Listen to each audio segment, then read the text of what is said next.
ఓం శ్రీ గురుభ్యో నమ. గురు బ్రహ్మ గురు విష్ణు గురుదేవో మహేశ్వర గురు సాక్షాత్ పరబ్రహ్మ తస్మై శ్రీ గురవే నమ. అఖండ మండలాకారం వ్యాప్తం ఏన చరాచరం తత్పదం దర్శనం యోగం తస్మై శ్రీ గురవే నమ. సద్గురు స్వామి పాదారవిందములు నమో నమ. సద్గురు స్వామి పాదారవిందములు నమో నమ. సద్గురు స్వామి పాదారవిందములు నమో నమ. నేను టోటల్ వదిలేయాలనుకున్నప్పుడు చేసే పని కూడా, ఎందుకంటే దీన్ని అంతా వాళ్ళు ఆల్రెడీ దీన్ని ఎలా చేయాలన్న పరీక్ష చేసినారు. ఈ నవరంధ్రాల గుండా పోయి ఏమేమి చేయాలనో చేయొచ్చునో అని వాళ్ళు ప్రయాణం చేసి తెలుసుకునేసి తాను ఎలా ఎలా కావాలన్నా దీన్ని బాగా అనుభవించేసినారు దీన్ని.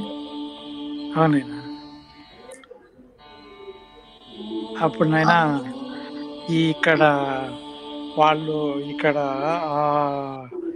ఆ సమాధి స్థితిలో ఇక్కడ కూర్చొని ఈ శరీరం ఇక్కడనే పెట్టేసి వాళ్ళు ప్రయాణం చేసి ఈ నవరంధ్రాలలో ఏ రంధ్రం ద్వారా అయినా పోయే శక్తిని సంపాదించేసినారు. బయలుదేరిపోయేసి అక్కడ పరమాత్మని గురుదేవుని దర్శించి తిరిగి మళ్ళా వచ్చేస్తారు. ఈ శరీరంలోకి ఒక గంటలో కావచ్చు, ఒక రోజు కావచ్చు, 3 రోజులు 4 రోజులు అయినా కూడా వాళ్ళకు తిరిగి వచ్చే ఆ ప్రయాణం అనేది తిరుగు ప్రయాణం కూడా ఉంది కదా నేను ఆ శక్తి. అంటే ఈ శరీరం ఈ స్థూలంగా ఉండే శరీరము దాది భద్రంగా ఈడ చూసుకో ఉంటే మళ్ళా చేరగలరు కదా నేను. అవునవును చేయగలరు, అది వాళ్ళకి ఆసక్తి ఉంది. అవును, అది మన కాదర్ భగవాన్ స్వామి చేసి చూపించారు. మన పెద్దలు చెప్పుండారు, మా నాయన గారు కూడా చెప్పుండారు. అది కాదర్ భగవాన్ స్వామి ఆ మాదిరి చేసి కూడా దాన్ని నిరూపించి కూడా చూపించారు. ఒకసారి ప్రయాణం అయిపోయి తిరిగి పోయేసి వచ్చి మళ్ళా అక్కడ చుట్టుపక్కల ముస్లిం పరిపాలన కాబట్టి అక్కడ బద్వేలు ప్రాంతంలో వారు గవర్నమెంట్ వారికి పోలీస్ స్టేషన్ కంప్లైంట్ ఇచ్చి ఇదంతా జరిగిందని కూడా ఉంది కదా నా పెద్దలు. అది యథార్థంగా జరిగింది. మనం వేరే కథలు చదవాల్సిన అవసరం లేదు. మన కళ్ళ ముందర మన నాయన గారు మన తాతగారు చెప్పిందే కదా నేను. యథార్థంగా చూసిన వాళ్ళు కూడా ఉన్నారు కదా నేను.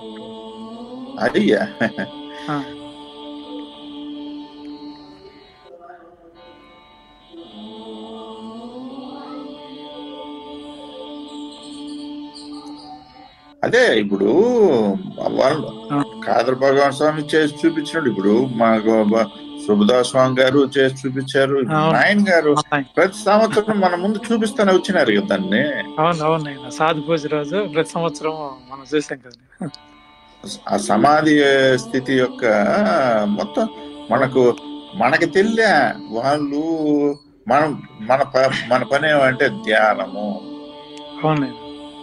మనం అనుకునే ధ్యానము అంతే అంతే. ధ్యానం మనకు కనపడతా ఉండేది. వాళ్ళు ధ్యానంలో కూర్చున్నారు. వాళ్ళు కూర్చునింది ధ్యానంలో కాదు, ఇవన్నీ మొత్తం టోటల్ బంధం చేసి వాళ్ళు సమాధి స్థితిలో ఉండరు. అదే ఆడ చెప్తుండదు. ఆ సమాధి స్థితిలో వాళ్ళు సర్వాంతరంలో కలిసిపోయి వాళ్ళు అందుకు కదా మనం ఆ సమయంలో పోయి అక్కడ దర్శనం చేసుకునేది.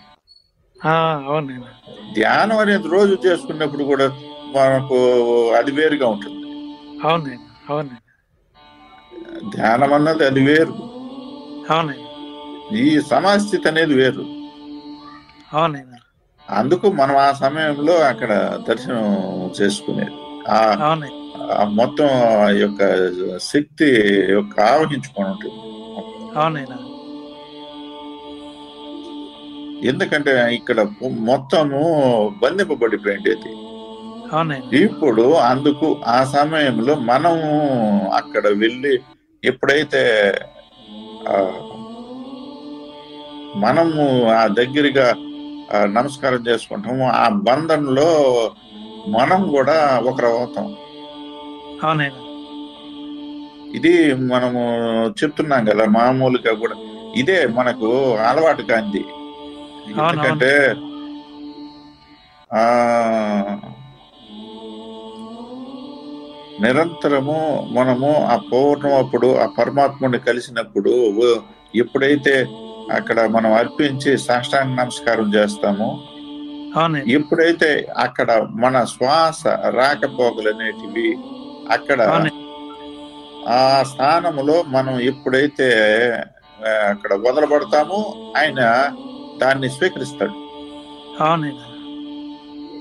ఇందుకు మనము పౌర్ణానికి గాని ఎప్పుడైనా సరే వారి స్థానానికి ఎక్కడ పుట్టుక జరిగిందో అక్కడ పోయి మనము అది వదులుతామో ఆయన స్వీకరిస్తా ఉంటాడు. అక్కడ ఎప్పుడు స్వీకరిస్తా ఉన్నాడు, మనకి ఇవ్వాల్సిన శక్తి అప్పుడే మళ్ళీ తిరిగి పీల్చుకునే కొద్దికి మనకి ఇచ్చేస్తా ఉన్నాడు. అది శ్వాస ఇచ్చేటప్పుడు మనం ఇచ్చేటప్పుడు తీసుకొని ఆయన ఇవ్వాల్సిన శక్తి మళ్ళీ శ్వాస గుండానే మనకి ఇస్తా ఉన్నాడు. ఇది ఎవడికి తెలియదు ఈ అంతరం. అందుకు ఈ రహస్యం తెలియక మనం దూరం చేస్తాం.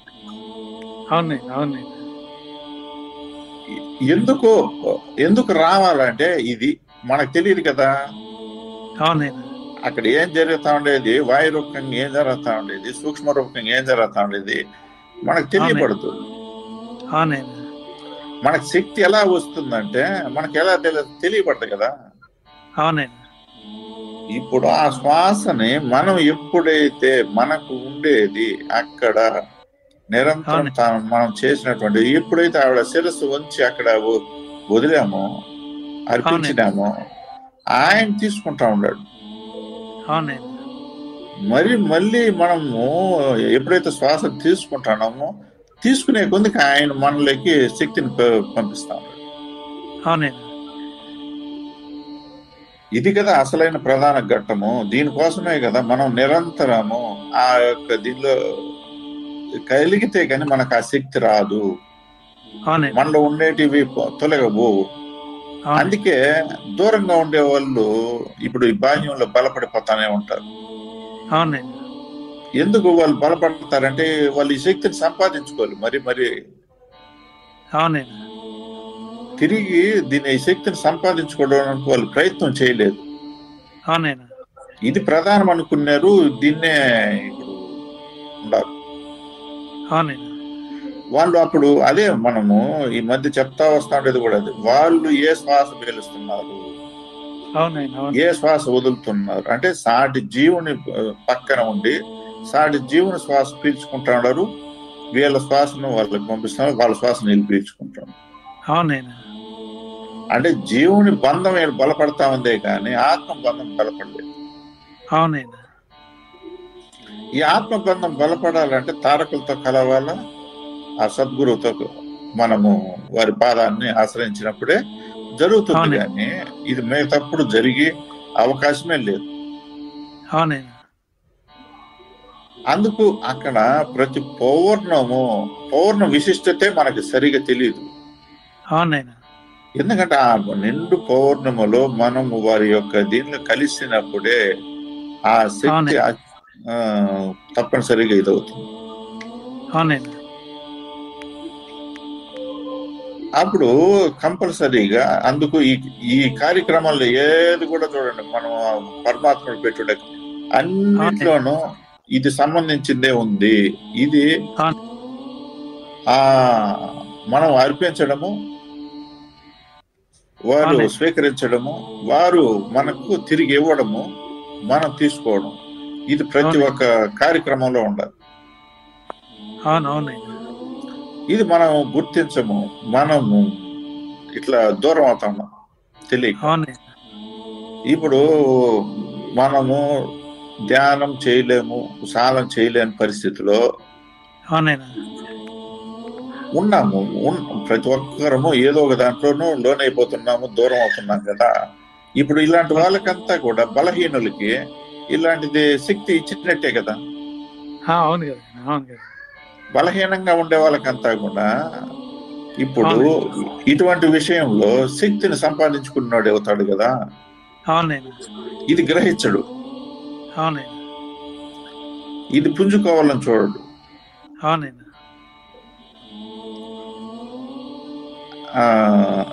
అది ఇక్కడ ఇప్పుడు ఇలా అందుకు వారు ఇంకా ఇలా తయారైన వాడే ఆ సమాధి స్థితిలో ఉండేటప్పుడు మనము అక్కడ ఆ సమయంలో ఉన్నామంటే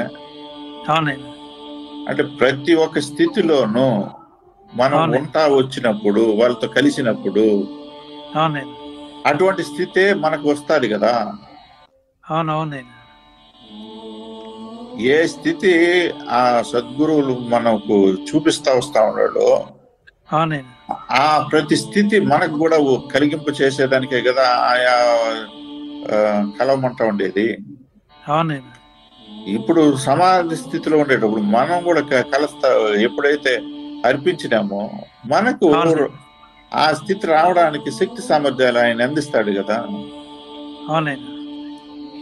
ఇటువంటివి మనం కోల్పోతాం, మనంతటికి మనమే చేతుల మనము ఇతర కారణాలు చూపించి మనము టోటల్ కోల్పోతాం.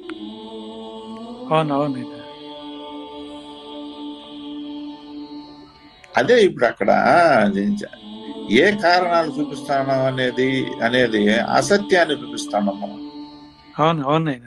అసత్యానికి ప్రాధాన్యత ఇచ్చి సత్యాన్ని మన చేతుల మనమే ఈనాడు దూరం చేసుకుంటున్నాం.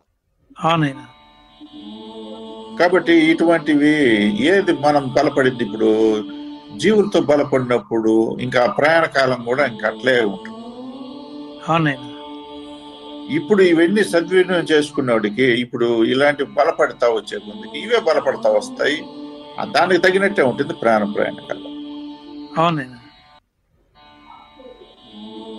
ఇప్పుడు మనం ఏం చేస్తున్నాము, ఇది ఎంత ఇదిగా తీసి పక్కన పెడుతున్నామంటే ఒక ఆత్మస్వరూపుడు అంత నిర్లక్ష్యంగా తనకు సంబంధం లేదు ఈ విషయము, ఇది పరాయి విషయం అన్నట్టుగా పక్కన పెట్టేస్తాడు.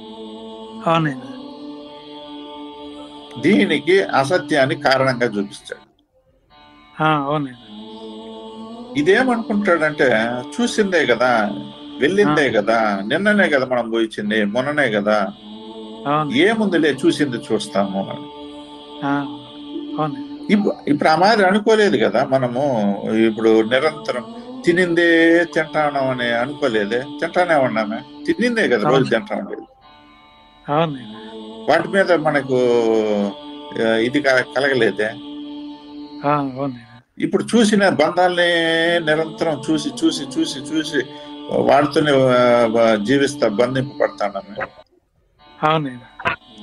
అప్పుడు అక్కడ ఏముండదు అని అప్పుడు అక్కడ కలగలేదా మనకి? ఈ ఒక సద్గురు రూపాన్ని అంటే అక్కడ పరాయిగా చూస్తా ఉంటాడు. పరాయి కాబట్టి అక్కడ బంధింపబడలేదు. ఇక్కడ సొంతం అనుకున్నాడు, ఇక్కడ పరాయి అనుకున్నాడు కాబట్టి ఆడ అంతటి యొక్క ఇది కలగలేదు. నమస్కారం నాయనా. నమస్కారం. జీవన ప్రయాణ కళ గురించి చెప్తున్నారు, వింటున్నాను, మీట్లో పెట్టుకొని వింటున్నాను నాయన. అలాగే పరాయి ఇల్లేది సొంత ఇల్లేది అనేది కూడా గ్రహిస్తే అర్థమవుతుంది అని తెలియపడతాను నేను. అలాగే ఈయన ఉండదురా మామ, నిన్ను చెట్లో పెట్టినావే.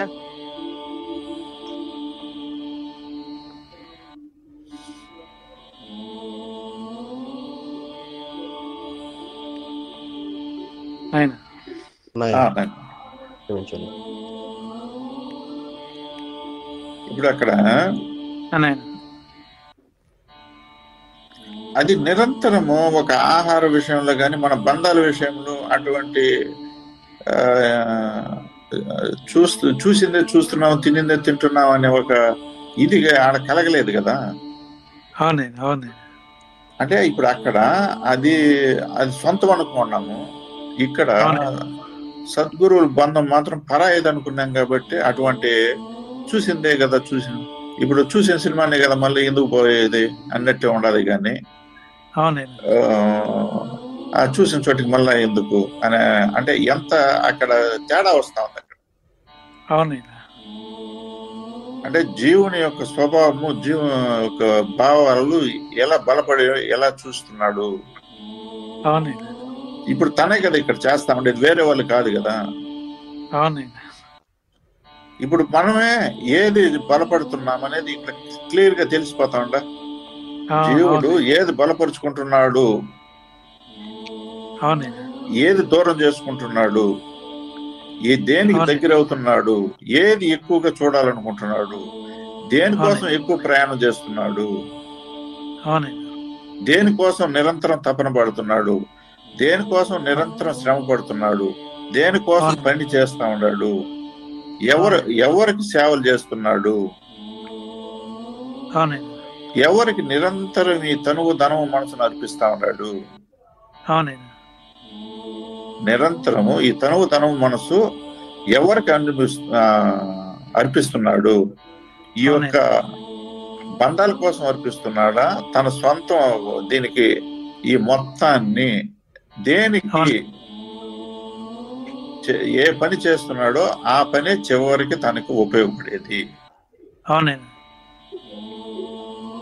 ఇప్పుడు ఒక పని చేసి రేపు ఇంకొక పని కావాలంటే ఎట్లా మార్పు వస్తుంది? రాదు కదా.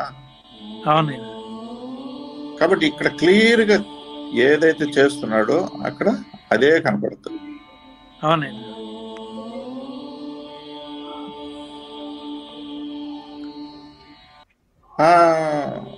అదే కదా ఇప్పుడు అక్కడ ఇప్పుడు ఇంతకు ముందు చెప్పినట్టుగా మళ్ళీ ఇప్పుడు ఈ జన్మకు ఇవి కొత్త బంధాలు, ఈ జన్మకు ఇవి కొత్త బంధాలు, ఇవి మళ్ళీ ఇప్పుడు అక్కడ ఇది అనుభవించేసి అన్ని అయిపోయినాక ఇది వదిలేసిన తర్వాత మళ్ళీ కొత్త బంధాలు తెచ్చుకోవడానికే కదా మనం వెళ్తా ఉండేది ఇంకో జన్మకి. ఇది మానవుడు, ఒక జ్ఞానం కలిగిన మానవుడు ఏం ఆలోచన చేయాలా? ఇప్పుడు ముందు జన్మలోనూ అన్ని బంధాలతోనే ఉన్నాం, ఇదే మాదిరి ఉన్నాం, ఇప్పుడు ఉన్నాం, నెక్స్ట్ వెళ్ళబోయేది కూడా ఇదే మాదిరి కదా ఉంటుంది. అంటే రాకపోకలు ఒక జన్మ అంటూ తీసుకుంటే అవి ఎలా ఉంటుందనే దానికి ఇప్పుడు ఇవన్నీ చూపిస్తా వస్తున్నాడు. ఇప్పుడు అక్కడ ఎందుకు నువ్వు మళ్ళీ ప్రయత్నం చేయాలా అన్న ఒక ప్రశ్నకి ఇప్పుడు ఇక్కడ కనపడతా ఉండేది ఒక తల్లి అయిపోయా. ముందు ఇంకొక తల్లికి పుట్టినాము ముందు జన్మలో, ఇప్పుడు ఈ జన్మలో ఇంకొక తల్లికి పుట్టినాము, ఇంకా మళ్ళీ రాబోయేది ఇంకొక వేరే తల్లికి పుట్టబోతాం మళ్ళీ. అంటే 3 జన్మలకు 3 తల్లులు మారిపోయినాయి. ఇక్కడ మనము అదే కదా అక్కడ చెప్తాడు, మళ్ళీ కొత్త తల్లి బంధం అనేది తెచ్చుకుందాం.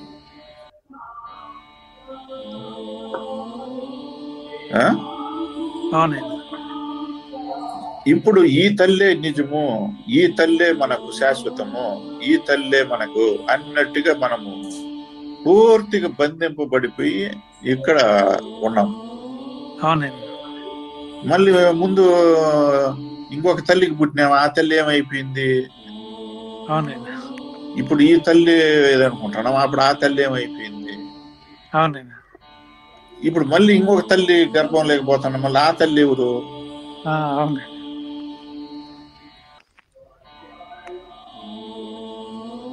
అంటే మనము ఎంతమంది తల్లులకు పుట్టాలి, ఎంతమంది తండ్రులకు పుట్టాలి? అంటే ఇక్కడ ఒకే తల్లికి పుట్టినామా? 3 జన్మల్లోనూ ఒకే తల్లికి పుట్టినామా? లేదే.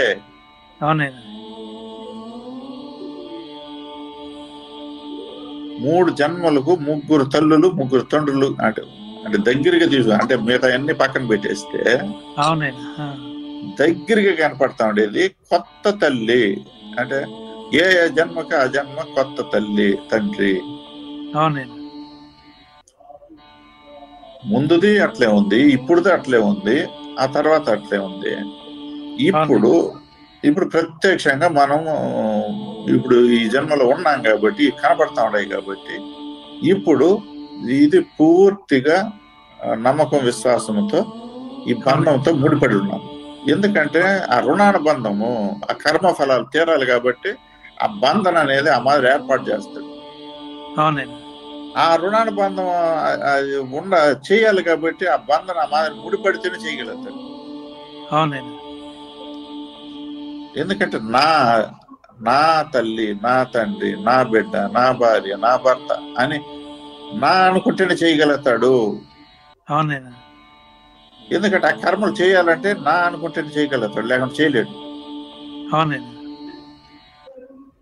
అందుకు ఆరోపకంగా ఆ మాయ అనేది ఆడ కల్పింపు చేసి నా అనుకునేటట్టు చేసి ఆ రుణాన్ని తీర్చేదానికి కంపల్సరీగా దానికోసం శ్రమ పడతాడు, నిరంతరం శ్రమ పడతాడు. ఎంతైనా అది ఎందుకంటే ఆ రుణం తీరాలి అక్కడ. ఆ రుణం తీరడానికి ఎంతైనా జరుగుతుంది అక్కడ.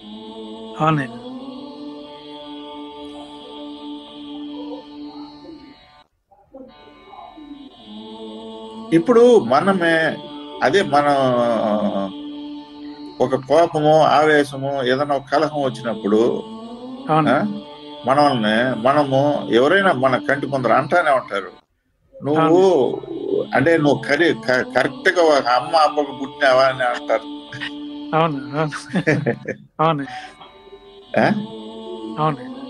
అంటే సత్యమైన పలుకు ఏ మాదిరి పలికిస్తామన్నాడు చూడు అక్కడ.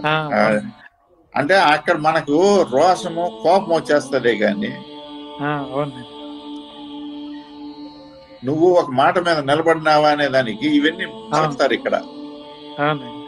నువ్వు ఒక మాట మీద ఎందుకు నిలబడలేదంటే నువ్వు ఒక అమ్మ అబ్బకు సొక్కంగా పుట్టుంటే కదా అని చెప్పేసి అంటారు. నిజమే, ఎందుకంటే అది సత్యమైన వాక్యే. మనము ఆ మాదిరి లేం కదా. ఇప్పుడు ముందు జన్మది మారిపోయింది తల్లిదండ్రి, ఈ జన్మ తల్లిదండ్రి మారిపోయా, మళ్ళీ రేపు జన్మకు ఇంకొకరు మారిపోయా. ఇప్పుడు ముందు అక్కడ గుణాలు, ఇంద్రియాల ద్వారా ఒక మాట మాట్లాడినాము, ఇప్పుడు ఒక మాట మాట్లాడుతున్నాము, రేపు ఇంకొక మాట మాట్లాడతాము. మనం ఇంకా ఒక మాట మీద ఉన్నాము. మనం మాటలు మార్చే వాళ్ళమే కదా. ఏ జన్మకు పోతే ఆ జన్మకు ఆడ మాటలు మార్చి ఆడ బతుకుతా ఉన్నాం. వాళ్ళే నిజమైనటువంటి ఇదిగా ఉండరు. అంటే ఇప్పుడు అది చూడడానికి ఇష్టపడతా ఉన్నాడు. మనం మాటికి వాటిని చూడాలి, వాటిని అనుభవించాలి అని మనమయ్యే కోరుకొని భేదాలు వేసుకుంటున్నాం. ఇప్పుడు అందుకే కదా ఇప్పుడు ఏది చూడాలని నిరంతరం ప్రయత్నం చేసి బంధింపబడతామో అదే ఫలితం కదా వస్తుంది. ఆ రుణం అనేది ఈ రకంగా కదా బలపడేది. మనం ఇప్పుడు ఏది చేస్తున్నామో ఇక్కడ రుణము తీర్చడము ఒక వంతు, రుణము మళ్ళీ పొందడము ఒక వంతు. అంటే రుణాన్ని మళ్ళీ చేస్తాను, మళ్ళీ బలపడేదానికి రావడానికి తీర్చేది తీరుస్తాన్నాము, మళ్ళీ సంపాదించుకుంటాను రుణం.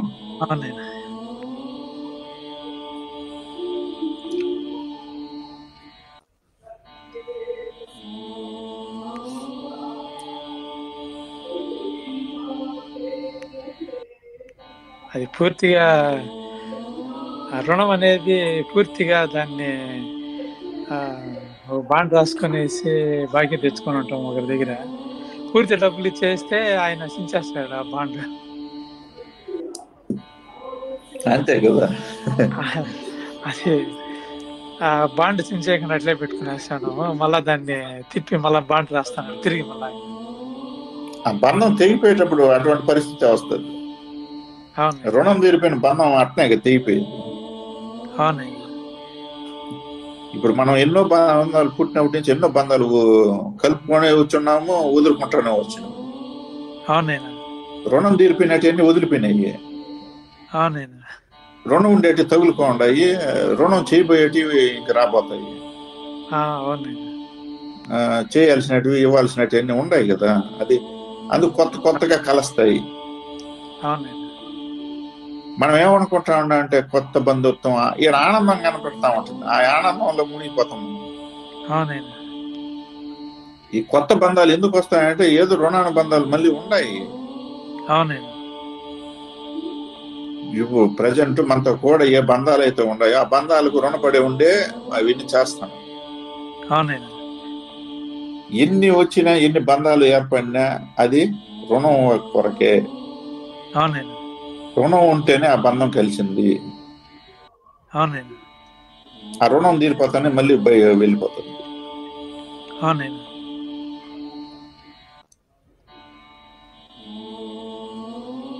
అందుకు ఇప్పుడు ఈ జ్ఞానం కలిగిన మానవుడు ఇప్పుడు ఇది ఆలోచన చేయాల్సింది. అవునండి. అంటే మళ్ళీ ముందు ఒకరికి పుట్టినాము, ఇప్పుడు ఒకరికి పుట్టినాము, మళ్ళీ ఇంకొకరికి పుట్టాలనా? అవునండి. ఈ పుట్టుకల గురించి ఒక ఆలోచన చేసి మనకే అసహ్యం పుడుతుంది. అవునండి. అసలు ఎవరికి పుడతాన్నాము, మనకు అవసరమా ఇటువంటి అని. అవునండి.